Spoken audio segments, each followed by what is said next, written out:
Qu'est-ce qu'il est studieux cet homme? C'est ce que tu dois te dire forcément. Eh bien en fait non, parce que habituellement quand je fais mes tableaux, tu le sais, j'ai déjà mon listing qui est déjà fait, j'ai déjà ma feuille avec la répartition des disjoncteurs en fonction de tous les circuits que je vais avoir. Mais ici, tu es vraiment pressé par le temps, j'ai pas eu le temps de faire ça, du coup je suis en train de le faire là tout de suite en arrivant sur le chantier. Du coup, je travaille un peu sur ma répartition des circuits, bon, ça va être un peu en freestyle je pense. Et ensuite, on installera le tableau ici. Je finis ma petite série étudiant là et on se reprend après. Je rends ma copie. Tu remarqueras très certainement si tu es très observateur que dans cette liste-là, il y a des choses qui manquent. C'est-à-dire que j'ai pas de chauffe-eau, je n'ai pas de prise sous-sol, j'ai pas d'éclairage sous-sol, je n'ai pas l'alimentation de la chaudière, cabanon je n'ai pas non plus. Enfin, il y a pas mal de choses que j'ai pas. Pourquoi? Parce qu'en fait, sur ce tableau-là, on va uniquement travailler sur, on va travailler par zone en fait. Ça, c'est la partie qui est réellement habitable. Et par la suite, on fera la partie sous-sol. Parce qu'en fait, ce qu'on fait là, mine de rien, c'est un tableau secondaire. C'est pas vraiment un tableau principal, celui-là. On va se reprendre sur celui qui est dans le sous-sol. Il va falloir qu'on réfléchisse à ça. Je te filmerai parce que celui du sol, il faut le refaire. Il n'y a pas de 30 mA, c'est tout défusible. Je vais pas te larguer avec plein d'explications. Je vais poser la carcasse du tableau, enfin la base du tableau. Et puis ensuite, je vais le câbler et puis je vais t'expliquer globalement. Mais dans ce tableau-là, tu vois, là j'ai noté plaque de cuisson, lave-vaisselle, four, micro-ondes, prise de temps de travail haute. Ça, tu ne les verras pas raccordés tout de suite parce que la cuisine, elle n'est pas faite. Je dois revenir au mois de décembre, début décembre, pour repasser toutes mes lignes cuisine. Mais mes gaines, en amont, je les ai prévues. Je vais te les montrer, enfin, tu les as peut-être déjà vues ou je t'ai déjà expliqué, je pense, dans un épisode précédent où c'était la préparation avant le tableau. Je pense que j'ai dû te faire une vidéo comme ça, enfin j'espère. Mine de rien, ça prend un temps fou de faire ta répartition. Donc ma répartition, la voici. Alors je t'ai déjà expliqué dans une autre vidéo, la répartition, elle va surtout servir que quand par exemple tu as tes prises, tu viens avoir une merde sur le différentiel des prises d'une chambre, que tu puisses toujours avoir l'éclairage de ta chambre, tu vois. J'essaye d'avoir une logique et ça me prend un petit peu de temps. Alors ici, tu vois, provisoirement, c'est ça. C'est très souvent quand tu es sur chantier que le client il veut absolument un éclairage ou l'autre et que les choses ne sont pas terminées. Donc là, j'ai une prise provisoire qui est mise là sur des anciens circuits qui sont reliés en bas. Enfin, je te fais pas de blabla dans tous les sens parce que tu vas plus rien comprendre, qui sont prises dans le tableau principal et qui après seront raffiliées à ce tableau-là. Tu vois, tout, on va dire, pour faire simple, les prises qui sont actuellement de la cuisine, lave-vaisselle, four, c'est repris dans le tableau principal. Et ensuite, quand le tableau principal, on va le modifier, ça sera raffilié à ce nouveau tableau-là. Du coup, je débranche mes lignes parce que tu vois, cette fiche-là, si tu veux, je l'avais... ça me ralimente 2-3 trucs, tu vois, les volets du client, certains éclairages et tout ça. Donc ça, je débranche. Je retire mes wagons à levier. Dans l'épisode d'avant, tu as dû voir mes gaines ici. Elles vont arriver derrière les rails à chaque fois. Allez, on se met au boulot. On a trop blablaté là. J'ai à proximité ce que je dois faire. Alors là, c'est clairement pas le moment d'aller s'amuser à perdre les étiquettes parce que j'aime autant te dire que j'ai pas envie de rechercher. J'ai pas envie que ça dure 4 ans. Là, il y a déjà presque 1 heure de passé à l'étude, enfin à la reprise, là, la répartition des circuits. Chose que je ne t'ai pas dit aussi, c'est que le client il emménage demain. Ça rajoute un peu de pression. Mais bon, je suis plus que confiant parce que j'avais quand même testé pas mal de lignes. 155, on est là. Et il faut que mon tableau il arrive en dessous de cette zone-là. Là, on est bien.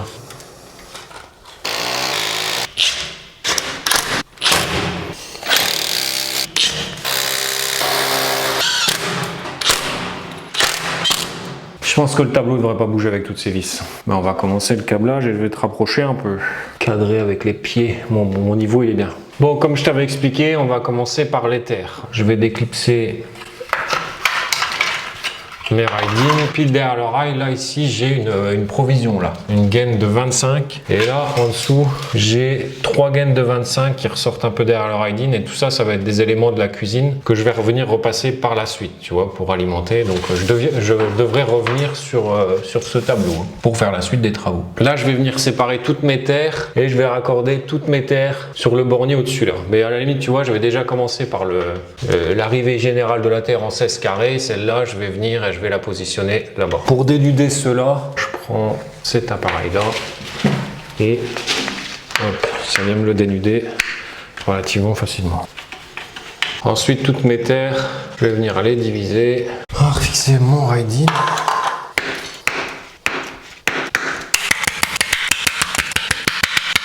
Je suis en train de faire une nouvelle technique là, j'improvise. Habituellement, je fais pas comme ça. Hop. Ça c'est bon. Et donc là, nous on alimentera notre peigne comme ça, ici. On va commencer par un différentiel type A. Donc tu sais que celui-là, tu vas devoir mettre la cuisson, le lave-linge dessus et prise de recharge si tu en as une le cas échéant. C'est tout des 63 ampères que j'ai sélectionné. Ensuite, c'est ma plaque de cuisson 32, lave-vaisselle 20. Ça, c'est des circuits qu'on n'a pas. Ils sont encore pas là, ça sera par la suite qu'on les fera. Prise plan de travail, 20 ampères aussi. Alors je rappelle que dans la cuisine, c'est 6 prises maximum pour les prises qui sont situées en cuisine. Tu peux pas en mettre 12, t'en mets que 6 sur un 20 ampères. Prise plan de travail, ok. La haute, on va lui mettre un 16 ampères à la haute. La haute, c'est pareil, je ne l'ai pas, donc en fait toute la ligne là, elle va être vide, hein. Ça va être vide réglé. Le réfrigérateur, on n'a pas. Le réfrigérateur, on va lui mettre un 16 également aussi. Éclairage dressing, on va lui mettre un 10 ampères. Et la VMC, ça sera un 2 ampères. Je vais en avoir 7 là, je vais en avoir 7 ici, et je vais en avoir 6 là, je crois, et 6 là. Tu vois, j'essaie de répartir, faire un truc propre. Là, j'ai juste éclairage dressing et VMC, donc je vais rechercher éclairage dressing et VMC. Mes autres lignes là, ça sera au mois de décembre quand je reviendrai, je repasserai des gaines. Tu vois ici, là, dans mes sorties plan de travail, ça sera là, et mes autres gaines, plaque de cuisson, tout ça, four, ça arrivera ici.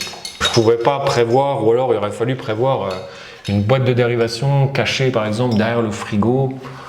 Bon, je préfère pas, j'aime bien quand tout arrive directement du disjoncteur jusque là-bas et qu'il n'y ait pas de jonction. Moins tu as de jonction, moins tu es emmerdé. Après, le 2 ampères, c'est la VMC. Interrupteur différentiel type AC. On a le four que nous n'avons pas, parce qu'il n'a encore pas mis le four. On a le micro-ondes. On va le mettre en 16 ampères. Prise haute cuisine, ça on a, 16 ampères. Éclairage salon, 10. Éclairage couloir. Donc ça alimente des télérupteurs qu'on a vu à l'étage.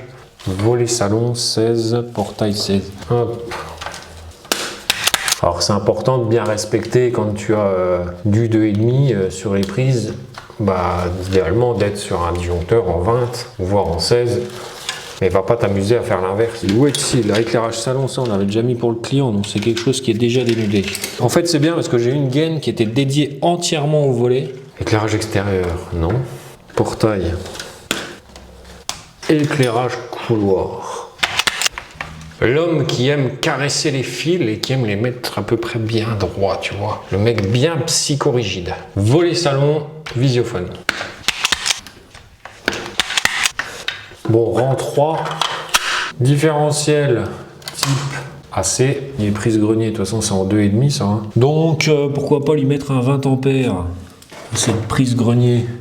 Je suis sûr que toi t'aurais mis un 7 parce que tu dis grenier, on va pas aller tirer des trucs et tout. Bon allez, pour te faire plaisir, je vais mettre un 16. Comme ça, tu te sentiras mieux. Allez, je vais te faire plaisir et je vais te mettre un 16. Prise dressing chambre 1, ça c'est des circuits, ça on met du 16 là. Dressing chambre 1, ok. Éclairage cuisine, éclairage WC salle de bain, on met quoi, des 10 ou des 16 là? Pas pris beaucoup de 10 en fait, on va mettre 16. Ah, tu vas pas être content là, je suis sûr que là, toi, t'aurais préféré des 10. Mais au niveau des éclairages, tu peux mettre très bien du 16 ou du 10. Hein. Sur du 1,5, pas de soucis. 2 de 16 pour les volets. Bon, on va raccorder tout ça puisque là, normalement, j'ai tout hein, ici. Bon, le but, tu vois, c'est que le client il puisse emménager demain. Habituellement, quand je fais mes tableaux, je mets une table et tout, j'ai la musique, mais depuis que je fais des vidéos YouTube, j'essaie d'être filmé et en fait, je peux pas écouter de musique parce que sinon, je peux pas publier à cause des droits d'auteur. Oui, chambre 1. Volet porte d'entrée. Hop. Ok, ça c'est terminé pour le rang là. Maintenant, dernier rang. C'est un tableau qui aurait été relativement vite accablé en fait. Hein. Toujours un 60 ampères type AC, si je le retrouve. Prise chambre 2 plus salle de bain. Allez, 16 ampères. Prise chambre 2 plus salle de bain, ok. À la limite, je vais les faire dans la filée comme ça. Ensuite, prise salon, le voici. Éclairage grenier, on va mettre un 10. Éclairage grenier plus chambre. Éclairage extérieur, le voici. Bon bah c'est un 16. Volet chambre 2 et volet dressing. C'est les deux dernières lignes qui nous restent, ça tombe bien.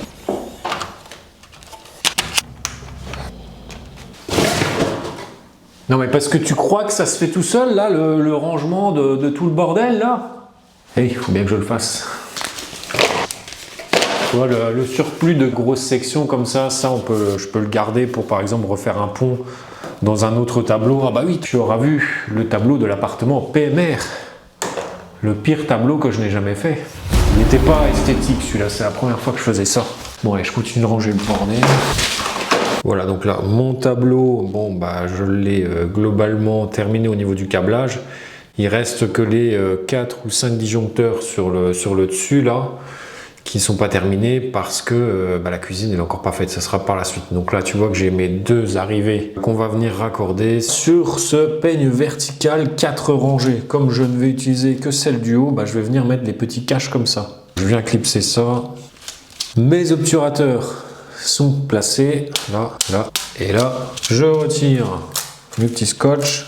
Je vais venir serrer tous mes interrupteurs différentiels avec mon tournevis dynamométrique pour pas être trop emmerdé sur le raccordement du haut là. Je vais mettre les peignes comme ça, je vais pas m'embêter. Je vais prendre les peignes. Alors bon, j'en ai pris 2 en plus parce qu'après on doit aller en mettre dans le tableau principal. Tableau principal, il n'y a que des fusibles, donc il faudra faire quelque chose également. Je te filmerai ça. Un petit coup de lime pour leur faire droit.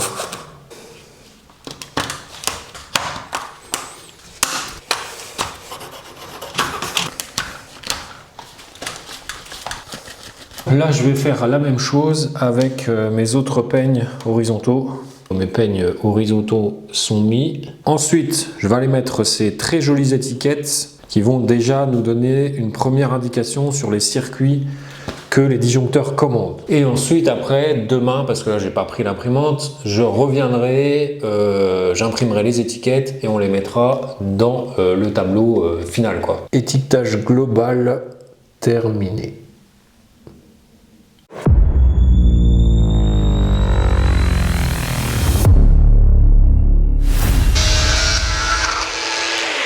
Ici, j'ai mis une gaine qui arrive au-dessus et une autre qui va repartir en dessous.